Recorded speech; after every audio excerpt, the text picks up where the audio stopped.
Oke teman-teman, assalamualaikum warahmatullahi wabarakatuh. Salam sejahtera teman-teman buat kita semuanya. Oke, balik lagi teman-teman dengan saya Edo ya, untuk analisa trading cryptocurrency hari ini, untuk terutama untuk Bitcoin. Dan Bitcoin teman-teman terpantau lagi teman-teman, atau rebound di area 32.100 ya. Tadi malam kemarin tuh harganya sekitar 29.000 ya kalau nggak salah ya, tapi sekarang masih ada kenaikan yang cukup tinggi ya teman-teman menurut saya ya. Jadi reboundnya tuh sekitar 33 ribuan US dollar teman-teman, dan ini pertanda bagus teman-teman untuk impact Bitcoin. Jadi Bitcoin ini masih tertahan di area 32.000 ya menurut saya ya. Jadi teman-teman kalau mau dollar cost averaging di area situ ya silakan aja ya, kemungkinan bisa profit bisa tinggi nanti ya untuk di area 32.000, dan kemungkinan besar Bitcoin ini akan ketarik ke atas teman-teman ya. Oke ya, tapi teman-teman ingat ini masih kandang pada saat pandemi seperti ini, pandemi kripto ya. Jadi teman-teman harus bersabar, bukan hanya di Bitcoin dan ini teman-teman ya, di Nasdaq, di SP 500 itu juga semua terpukul teman-teman. Dan New York Stock Exchange pun juga ini juga ya kena impactnya juga ya. Semua saham-saham teman-teman terkena impact semua ya. Mungkin efek geopolitik dan geoekonomi ini masih belum berakhir ya, atau masih perang ini masih sedikit berkecamuk teman-teman di sini. Tapi tidak masalah teman-teman untuk masalah kedepannya.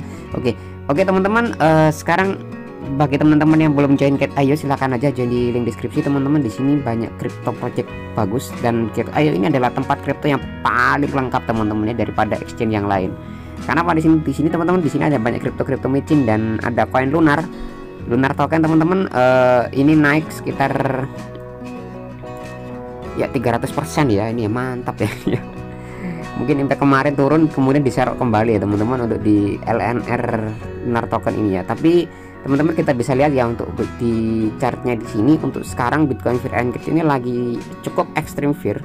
Jadi teman-teman kalau mau entry ya jangan terlalu open banyak-banyak ya. Di level 10 teman-teman, speedometernya 10. Jadi ini bener-bener, kalau saya sih ini bener-bener momen yang bagus ya, with the dip. Jadi bisa nanti kemungkinan besar nanti bisa averagingnya juga cukup sangat mantap teman-teman ya untuk nextnya.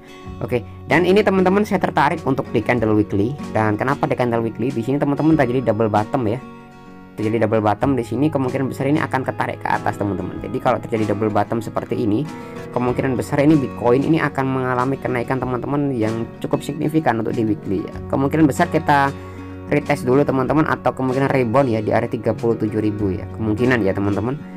Kemungkinan area 70.000 ini ya naik dikit, kemungkinan akan turun lagi ya teman-teman. Tapi kita bisa lihat ya untuk pergerakannya untuk di weekly. Kalau misalkan skenario nya kemarin kan sampai 28.000 ya untuk analisa saya kemarin.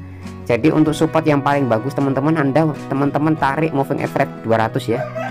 Moving average-nya 200 teman-teman di sini. Dan teman-teman untuk moving average 200 ini kebanyakan teman-teman Bitcoin terjadi pantulan ya. Jadi nyentuh moving average 200 mantul lagi teman-teman satu ya.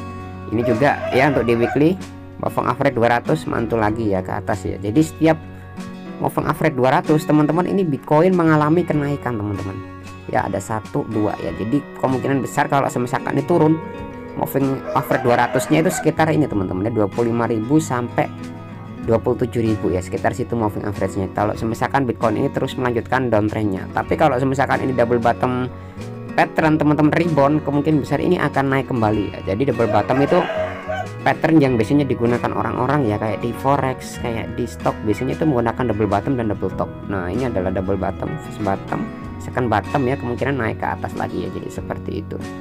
Oke ya. Tapi ini hanya sebuah analisa teknikal teman-teman ya, tergantung dengan para ekonom nanti, atau para paus yang bergerak, atau ya para futures yang punya dana lebih mungkin bisa untuk menambah likuiditas ya teman-teman untuk Bitcoin ini. Dan kita teman-teman lihat ini ada paus kita ya, mungkin paus masih muda ya teman-teman. Ini ada El Salvador membeli lagi teman-teman sebanyak 500 Bitcoin ya. Di sini admin kripto Bloodbath di sini. Jadi ya, Presiden Nayib Bukele teman-teman malah nyerok lagi ya. Oke ya. Oke, El Salvador telah membeli penurunan Bitcoin di tengah aksi jual pasar kripto berat. Jadi El Salvador mengumumkan bahwa penegaranya telah membeli 500 Bitcoin lagi sejak El Salvador mengadopsi kripto sebagai alat pembayaran yang sah teman-teman. Jadi pemerintah El Salvador telah membeli sebanyak sekitar 2.300 ya. Jadi totalnya yang punya El Salvador itu 2.300 Bitcoin di sini. Oke.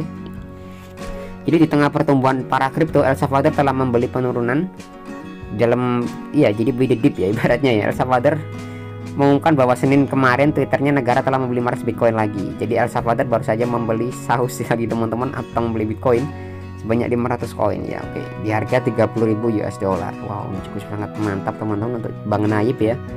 Thank you banget Bang Naib, Anda memperkuat kripto kita. Oke, dan di sini ada juga teman-teman beritanya cukup sangat mantap di sini. Jadi Bitcoin sedang menaikkan. Inilah yang dilakukannya. Jadi saat harga Bitcoin turun di area 30.000 US dollar, pemain besar menemukan peluang ya. Jadi menurut data CoinShare dan Glassnode di sini ya. Jadi karena cryptocurrency terus melemah dan total kapitalisasi pasar sekitar 1,4 triliun dolar teman-teman, dan harga Bitcoin turun menjadi 30.000 US dollar. Jadi analisis blockchain CoinShare dan Glassnode telah melihat campuran aktivitas investor yang menarik di sini. Di sini ada beberapa paus yang masuk ya. Oke ya, nanti saya tunjukkan di sini. Terutama teman-teman laporan dari CoinShare kripto yang diperdagangkan seperti GBTC teman-teman, yang secara pasif diinvestasikan dalam Bitcoin, mencerminkan pergerakan harga di sini. Jadi yang malah nyerok itu GBTC ya teman-teman, Grayscale ya, itu nyerok juga dia. CoinShare, Glassnode, nah ini juga malah nyerok ya. Jadi semakin turun semakin deserok teman-teman di sini. Oke ya, dan ini cukup sangat bagus juga. Dan di sini kenapa kok ada ketimpangan UST stablecoin? Nah ini ada berita juga teman-teman untuk stablecoinnya Terra Luna ya. Jadi UST stablecoin fears wildly. Jadi stablecoin membelok dengan liar teman-teman dari pasar dolar ya. Jadi berikut tren terbarunya. Jadi stablecoin itu adalah algoritmik ya teman-teman ya, atau UST. Dengan memanfaatkan cadangan Bitcoin dan penyelamatan UST mungkin telah memperburuk aksi jual Bitcoin yang di bawah, yang membawa BTC teman-teman ke harga terendah sejak Juli 2021 ya di sini. Jadi UST turun sebesar 0,65 dolar. Jadi stablecoinnya UST teman-teman itu turun ya. Jadi satu UST itu senilai 0,65 dolar. Jadi Luna perendah teman-teman, kejut. Jadi Luna itu kemarin turun sebanyak 30 dolar teman-teman ya, turunnya 50%, bayangin ya.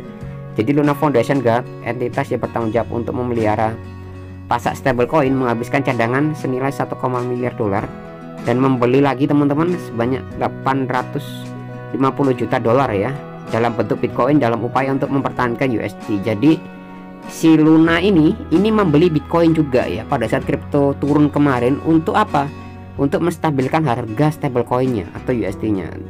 Makanya ini harganya agak sedikit ngepam kembali teman-teman, atau ibaratnya tuh naik kembali ya, atau rebound. Jadi mudah-mudahan saja reboundnya ini tinggi teman-teman. Jadi teman-teman kalau mau futures atau mau scalping itu juga bisa ya untuk membeli Bitcoin teman-teman di sini. Dan mudah-mudahan saja di sini ada candle hammer untuk di close weekly ini. Jadi kalau misalkan weekly ini benar-benar bagus teman-teman, terjadi pattern double bottom di sini, kemungkinan besar ini Bitcoin akan tetap ketarik ke atasnya ya, atau tetap ketarik untuk rebound ke area yang next, mungkin target gak jauh-jauh ya di area 37.000 ini.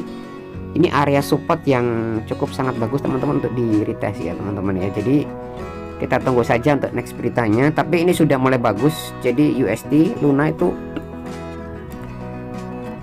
membuat backup ya, membuat backupnya stabilnya itu dari Bitcoin dan koinnya itu sendiri, dari Terra Luna itu sendiri. Oke.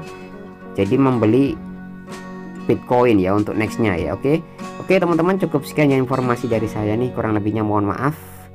Jadi teman-teman nanti bisa analisa sendiri. Jadi mudah-mudahan saja ini bisa jadi referensi teman-teman buat teman-teman semuanya.